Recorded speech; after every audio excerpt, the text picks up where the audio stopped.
ልጆችን ሳይ ሁሉ ነገር ረሳለሁ፣ እጽናናለሁ። ይህን የምትለው ከ15 ዓመት በላይ የዘለቀውና 2 ልጆችን ያፈራችው ትዳሩ ያፈረሰባት የብዙዎች ተወዳጅ አርቲስት ባዩሽ ከበደ ወይም ሚጡ ነች። ለመሆኑ በጥበበኞች መንደር ትዳር አይባረክ ብሎ የረገመው ማን ይሆን? በአደባባይ ደግሰው አግብተው ከጥቂት ዓመት በኋላም በትልልቅ የቴሌቪዥን ጣቢያዎችና በሶሻል ሚዲያዎችም ቀርበው ሲንግል ማም ወይም ደግሞ ሲንግል ዳድ ነኝ ብለው በኩራት መናገርስ ምን አይነት ፋሽን ሆነ? ትዳር የእግዚአብሔር መቅደስ መሆኑ ቀርቶ በየቀኑ አዳዲስ የፍቺ ዜናዎች የምንሰማበት ወረርሽኝ የሆነውስ እስከ መቼ ድረስ ነው?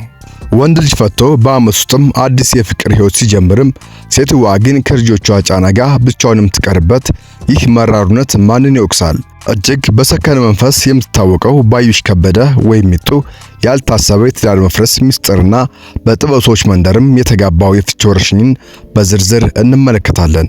እናንተ የኪነ ጥበብ ሰዎችን ለትውልድ ምሳሌ መሆን ሲገባቸው የፍቺ እንደ አማራጭ ማሳየታቸው ተገቢ ነው ብላችሁ ታስባላችሁ? እስከ መጨረሻው የቪዲዮአችን ፍጻሜ ድረስ አብራችን ቆዩ።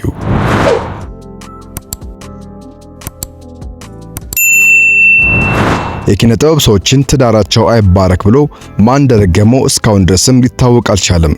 እርግማኑ ግን መቋጫም አጥቷል።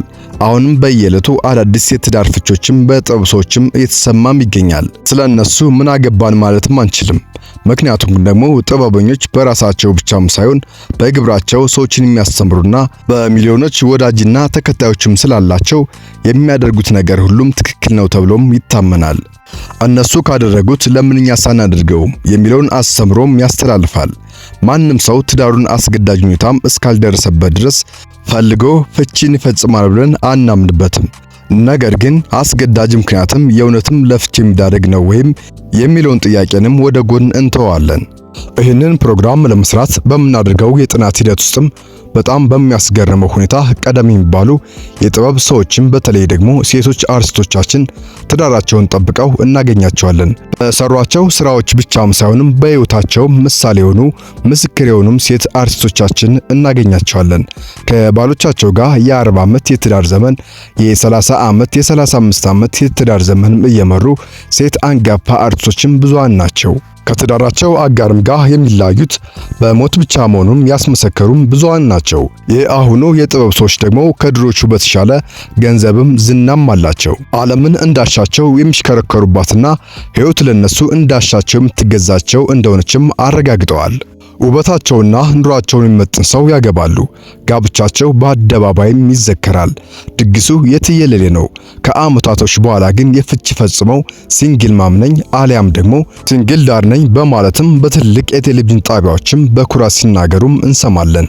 ይህ ወረርሽኝ አሁን በህዝቡ ላይም የተስፋፋና ጉዳዩም የተለመደ የመጣም ሲሆን በትዳር መሃልም የሚኖሩ ግጭቶችም በመነጋገርና በትዕግስት ከማለፍ ይልቅ ፍቺ የሚባል የተሻለ አማራጭ እንዳለም ያሳውቁናል። አማራጩም ተጠቃሚው እንዲበዛም ያደረገም ይመስለናል። በተለይ ደግሞ ከፍቺ በኋላም የሚኖሩ የሶሻል ሚዲያ እንቅስቃሴም ይኸው እሱን ከፈታሽ በኋላ ውበቷ ጨመረ እንጂ ምን ተጎዳች የሚል አስተምሮም በቀጥታም ያስተምሩናል። በዚህ ምክንያትም ትዳር የእግዚአብሔር መቅደስ መሆኑ ቀርቶ እንዲዘናጋና እንዲረክስም ሆኖም ይቀጥላል። ፍቺ ከወለዱ በኋላ ለሴት ልጅ የሚከብድ ነገር ለወንድ ልጅ ደግሞ የሚቀል ልክ እንደሚችልም ማወቅም የሚያስፈልግ መራር ሐቅ ነው። ወንድ ልጅ ፍቺ ቢፈጽምም ሌላ ትዳር መስርቶ ሕይወቱን ለመቀጠል በሴት ልክ አይቸገርም። የሴት ልጅ ግን ትዳር መፍታት በዛ ላይም ሲንግል ማም ሆኖ ወደ አዲስ ሕይወት ለመግባት መሞከርም እጅግ በጣም ፈታኝ የሆነ ነገር በመሆኑም ልንቀበለው የማይገባ መራር ሐቅ ነው። ለዚህም ቀላል ማሳያ ሊሆን የሚገባው የሳምሶን ታደሰ ቤቢና የድምፃዊት ዳግማዊት ፀሐይ ጉዳይ ነው። ሁለቱም ከ10 ዓመት በላይ በትዳርን የመሩ ጭራሹንም 10ኛ ዓመትንም የትዳር በዓላቸውን በደማቅ የሰርግ ፕሮግራም ያከበሩ ልጆችም ያፈሩ ጥንዶች ነበሩ። የጋብቻ በዓላቸውን ባከበሩ በዓመቱ ግን ብዙ ታሪኮችም አደባባይ ሚስጥርም ሆኑ። ሊደረግ የሚገባና የማይገቡ ነገሮችም ተፈጥረው በፍቺ ተጠናቀቀ። ከፍቺ በኋላም እነዚህ ሰዎች ለምን በዚህ ልክ ይነጋገራሉ? የጋራ ፍጥረትም አላቸው። በዛ ላይ ራቁታቸውንም ለብዙ ዓመታትም ታይተውም ነበር። ታዲያ በሁለቱ መለያየት ውስጥም ልጆቻቸው ኑሯቸው ከእናታቸው ጋርም ያደርጋሉ።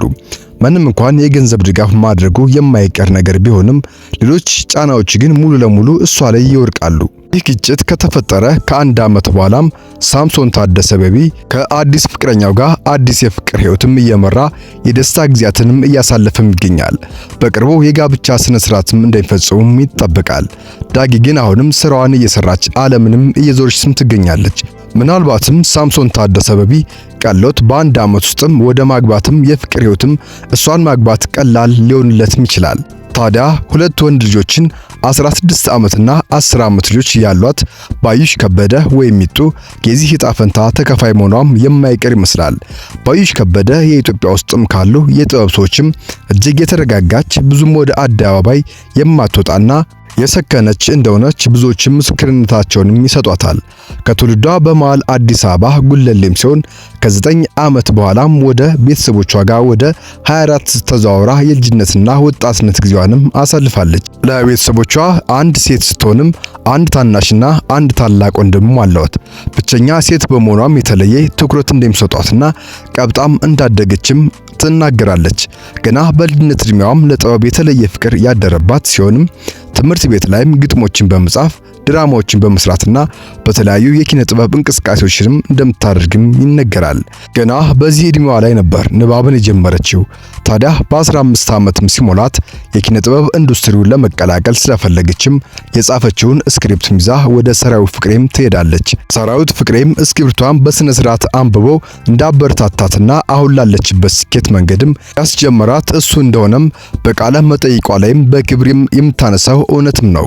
ሚጡ ያደገችው ከእናቷ ጋርም ሲሆን ለእናቷ የተለየ ፍቅር አላትኝ። እሷ ለኔ ብዙ ደክማለች ስላለች ግጥምም ለመጻፍም አልተቸገረም። ነገር ግን ስለ እናቴና ስለ ሀገሬ ለመጻፍ በፍጹም አልችልም፣ ስሜቶች ያሸንፉኛል በማለት ከአንደበት ያለፈ ልዩ ፍቅር እንዳላትም ታስታውሳለች። በቃለ መጠይቋች ላይም ደጋግማ ስለ እናቷ ብታነሳም ስለ አባቷ ግን አትናገርም። የሻይ ሰዓት ላይም አቶ ከበደ ጋሽ ከበደ ደህና ናቸው ወይ ብሎ ሲጠይቃትም አንገቷን ሰብር አድርጋ ወዲያው ሐዘን የሚመስል አሊያም እንድትጠየቅ የማትፈልገው ጥያቄ እንደሆነ በሚያስታውቅበት መንገድ የውሸት ፈገግታ እያሳየች ደህና ናቸው ብላ ታልፈዋለች። ወዲያውንም ስለ እናቷ ግን ሰፋ ያለ ማብራሪያ ፍቅር ትሰጣለች። ይህ በሷ እናትና አባት መካከል አንዳች ሚስጥር እንዳለ በደንብ ያስታውቃል። ባዩሽ የመጀመሪያ ፊልሟን 10ኛ ክፍል ላይ ሆና የሰራችም ሲሆን የራሷም ድርሰት ነው። ወላጅ እናቷ ደግሞ የልጇንም ለመደገፍ የፊልም መስሪያ ገንዘብ ትሰጣት ነበር። በዚህ የተጀመረው የፊልም ጉዞ አሁን ላሉት የ16 በላይ ተወዳጅ ፊልሞችና ተከታታይ ድራማዎችም እንድትሰራም አድርጓታል። የራሷ ፕሮዳክሽን ያላትም ሲሆን በዚህ ፕሮዳክሽን ላይም የተለያዩ ፊልሞችና ማስታወቂያዎችም ከፍተኛ ገንዘብ እያስገኛትም ትገኛለች። በኢትዮጵያ ተከታታይ ድራማ ታሪክም የሚነሱ መካከልም የሆኑት ወላፈንና ዳና ባዩሽ ከበደ ፕሮግራሞች ላይ የሰራቻቸውና ከፍተኛ ገንዘብ ያንቀሳቀሰችበት ስራዎቿም ናቸው። ባዩሽ ከበደ ወደ ዩኒቨርሲቲ ለመግባትም እንቅስቃሴ ላይ በነበረችበት ጊዜም ያልታሰበ እርግዝናም ተፈጠረና ዩኒቨርሲቲም ሳትገባ ቀረች። ይልቁንም በግል ሽምግልና ጋብቻው ተፈጸመ። በዚህም ትዳሯ ላይ 2 ልጆችን ማፈራች።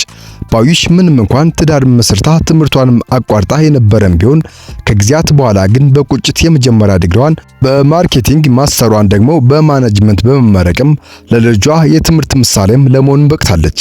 ገና በልጅነት እድሜዋም የልጅነት የትዳር ትልቅ ኃላፊነትም የተረከበችው ሚጡ ብዙ እንደተፈተነችም ታስታውሳለች።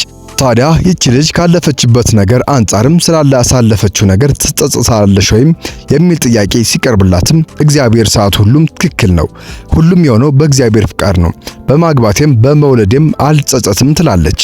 ከዶክተሩ ባሏ ጋር እንደተለያየችም በአደባባይ ባትናገርም ከሱ ጋር አብረው እንዳልሆኑ ግን በደንብ ያስታውቃል። ልጆችን እወዳቸዋለሁ፣ መጽናኛዎቼ ናቸው፣ እናንተን ሳይ ሁሉ ነገርን እረሳለሁ እያለች ታሞግሳቸዋለች። ሌሎቹ ጓደኞቿና የቅርብ ሰዎቿም ታመሰግናለች። የባለቤቷን ጉዳይ ግን ትዘለዋለች። ጣቷ ላይም ቀለበቷን ካወለቀችው ከረምረም ብላለች። ኢንስታግራም ላይም የሁለት ልጆች እናት የሁለት ወንዶች እህትና ስለ ስራዋና ስለ እርሷም ትገልጻለች እንጂ ባለ ትዳር ነኝ የሚል ነገርም ትዘለዋለች።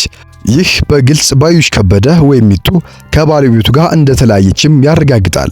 6 ልጅ የመውለድ እቅድ የነበራት ባዩሽ ከበደ በሁለት ቆንጆ ወንድ ልጆች ላይም አቁማለች።